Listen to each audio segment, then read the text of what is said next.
हम जानेंगे कि एक रेसिप्रोकेटिंग कंप्रेसर में और एक रोटरी कंप्रेसर में क्या डिफरेंस है, यानी कि दोनों में क्या अंतर है, रेसिप्रोकेटिंग में और एक रोटरी कंप्रेसर में, जिसको हम स्क्रू कंप्रेसर भी बोलते हैं।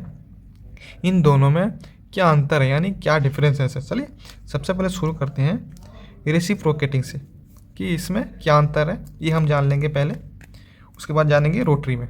देखिए दोनों में हम अंतर जानेंगे। देखिए रेसिप्रोकेटिंग जो है ये यूज्ड क्या है, पिस्टन एंड सिलेंडर्स। ओके, इसमें क्या है कि पिस्टन्स और सिलेंडर्स का यूज होता है। किस तरह का होता है, मान के चलिए हमारे सिलेंडर्स हैं, मैंने यहाँ पर बना रहा हूँ। देखिए ये मेरी एक सिलेंडर है, इस तरह का सिलेंडर है।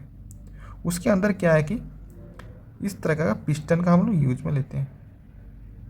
इस तरह का पिस्टन है, ये इस तरह क्रैंक शाफ्ट से मोटर से ये कनेक्टिंग होती है। ओके, बस मैं छोटा सा बनाया हूँ। ये सिलेंडर हो गई, ये अंदर इसके पिस्टन है, ये क्रैंक शाफ्ट से ये कनेक्टिंग है। ये क्या है कि देखिए ये क्या है कि यूज्ड है पिस्टन एंड सिलेंडर, देखिए अरेंजमेंट टू कंप्रेस एयर और गैसेस। देखिए जो पिस्टन और सिलेंडर इस तरह से अरेंजमेंट है, ये क्या है कि गैस और एयर को कंप्रेस करता है।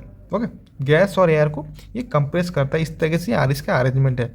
देखिए उस दूसरे से देखिए piston are move linear motion. Linear motion क्या होता है, देखिए पिस्टन जो है इस सिलेंडर के अंदर क्या मूव होता है। देखिए लीनियर मोशन क्या होता है, ये मेन चीज़ है। देखिए ये लीनियर मोशन यहाँ लिखा है, लीनियर मोशन ये क्या होता है। लीनियर मोशन मतलब ऊपर नीचा होना। ओके, एक बार ऊपर जाएगा एक बार नीचे आएगा, इसको बोलते हैं लीनियर मोशन, यानी कि ऊपर जाना नीचे आना। देखिए इधर उधर नहीं जाना, बस ऊपर जाना है नीचे आना है, सीधा जाना है सीधा आना है, इसको बोलते हैं linear motion. Piston are move linear motion है। पिस्टन जो है सिलेंडर के अंदर लीनियर मोशन में ये अप एंड डाउन होता है। ओके, इससे क्या होता है कि जो एयर जो है, जो गैसेस है, एयर है, कंप्रेस होकर हमको डिस्चार्ज मिलता है। ये क्या है कि used industrial heavy duty application.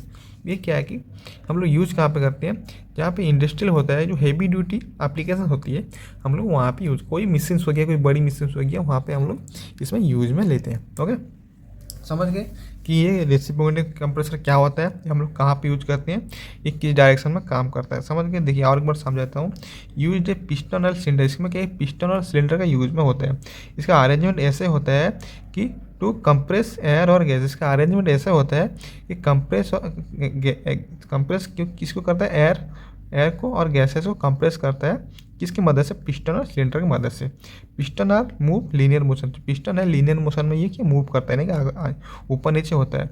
Use industrial heavy duty application, जहाँ पे इंडस्ट्रियल होता है, हेवी ड्यूटी एप्लीकेशन जहाँ पे होता है, हम लोग कंप्रेसर का वहाँ पे यूज में लेते हैं। समझ गए कि रेसिप्रोकेटिंग कंप्रेसर किस तरह से वर्क होता है, क्या होता है। ओके, उसके बाद जानेंगे रोटरी कंप्रेसर। समझ गए। उसके बाद जानेंगे रोटरी कंप्रेसर। देखिए रोटरी कंप्रेसर क्या है कि इसका जो मोशन होता है रोटरी मोशन होता है। जिस तरह से ये लीनियर मोशन इसका होता है ना, तो इस तरह का रोटरी मोशन, रोटरी मतलब घूमना, इसके अंदर की स्क्रू होता है। देखिए रोटरी कंप्रेसर में कि इसमें स्क्रू यूज होता है। देखिए मैं समझा यूज है रोटरी एलिमेंट, इसमें क्या है रोटरी एलिमेंट का यूज है। रोटरी एलिमेंट क्या होता है, स्क्रू होता है, इसके अंदर क्या स्क्रू होता है, स्क्रू हम रोटरी एलिमेंट बोलते हैं। जब इस रोटरी एलिमेंट रोटेट होता है तो ये जो स्क्रू की मदद से जो रोटरी एलिमेंट है रोटेट होता है। इसके अंदर स्क्रू होता है, दो मेल और फीमेल स्क्रू होते हैं, तो इस तरह से ये मूव होते हैं आपस में इस तरह से। ओके, इसमें ये इसको हम रोटरी कंप्रेसर, इसलिए हम इसको रोटरी कंप्रेसर बोलते हैं। इसमें जो रोटेटिंग एलिमेंट होता है वो स्क्रू होता है टू कंप्रेस एयर और गैसेस। देखिए जब भी ये रोटरी एलिमेंट रोटेट होता है, इन्हीं की स्क्रू का रोटेट होता है, तो कंप्रेस होकर एयर और गैसेस को ये कंप्रेस करता है। इसका ऑपरेशन क्या है, बहुत ही स्मूथ है। ये देखिए यहाँ पे लिखा है स्मूथ ऑपरेशन, इसका ऑपरेशन जो है बहुत ही स्मूथ है एंड रिड्यूस वाइब्रेशन, वाइब्रेशन भी रिड्यूस करता है। ओके, समझ गए। वाइब्रेशन भी नहीं होता और स्मूथ भी ऑपरेशन होता है। इसका जो इसके अंदर जो स्क्रू का हम लोग यूज में लेते हैं, इसको स्क्रू कंप्रेसर ही बोलते हैं, रोटरी कंप्रेसर या फिर स्क्रू कंप्रेसर बोलते हैं। देखिए अगर मेंटेनेंस की बात करें इन दोनों की, अगर मेंटेनेंस की बात करें तो रेसिप्रोकेटिंग जो कंप्रेसर है उसमें मोर मेंटेनेंस रिक्वायर्ड होता है। देखिए रेसिप्रोकेटिंग कंप्रेसर रिक्वायर्ड मोर मेंटेनेंस। देखिए रेसिप्रोकेटिंग कंप्रेसर में क्या है कि ज़्यादा मेंटेनेंस की ज़रूरत होती है, क्योंकि बहुत ज़्यादा वो कुछ ख़राब हो जाता है, कुछ कचरा फंस जाता है, कुछ डस्ट फंस जाता है, क्योंकि सब बहुत ज़्यादा मेंटेनेंस की ज़रूरत होती है। ओके, देन रोटरी कंप्रेसर में क्या है, बहुत ही कम मेंटेनेंस ज़रूरत होती है। ज़्यादातर हम लोग को क्या है कि रेसिप्रोकेटिंग कंप्रेसर ज़्यादा मेंटेनेंस की ज़रूरत पड़ती है। ओके, ये होगी हम लोग की वीडियो ख़त्म। आई होप आपको वीडियो अच्छी लगी।